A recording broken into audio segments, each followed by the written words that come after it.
السلام عليكم.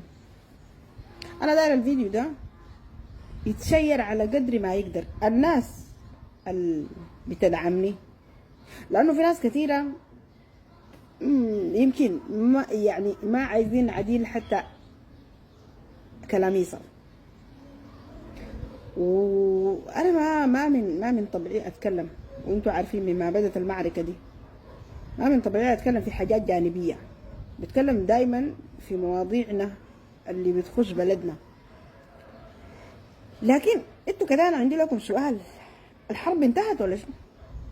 الحرب دي مش لسه مدورة؟ في انتصارات ما شاء الله ونتمنى مزيد من الانتصارات، لكن الحرب لسه ما انتهت. فمن هالساعة بديتوا تمجدوا لي فلان وعلان وفلتكان، وبعد ذاك على فكرة واحدة من الناس أنا، ويعوذ بالله من كلمتنا، لما كنت بتكلم يوم 16 ابريل 2023 ما كان في زول قال بقم. الناس دي كلها ساكته وماسكه خشمه. وللعلم انا كنت موجوده جوا الخرطوم، وتميت سنه و3 شهور جوا الخرطوم. وفي ناس كثيره كانت بتلاحظ انه انا بختفي ما قاعد اظهر، وفي ناس كثيره كانت بتلاحظ لما انا اسجل فيديو صوت الدانات بيكون مسموع. نحن الغبش اللي ما بينا ديل اللي ما بتتكلموا عننا بتمشوا تجيبوا لكم ناس كانوا قاعدين برا وشايفينهم قاعدين برا.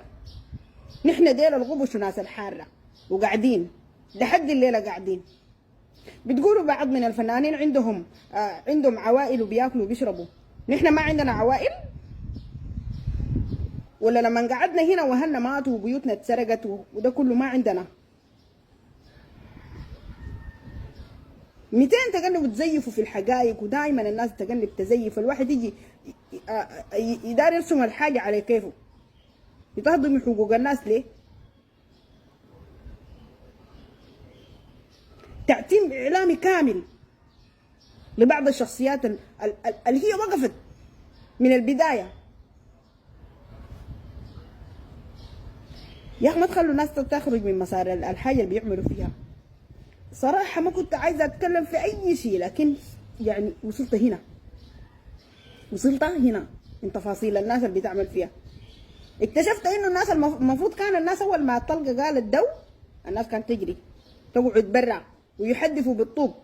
تحديف الطوب ده يعني هو كانت النتيجه، مع انه البلد كانت ما محتاجه لتحديف طوب، محتاجه للناس تكون قاعده جوا وتشوف اللي بيحصل شنو والتفاصيل شنو.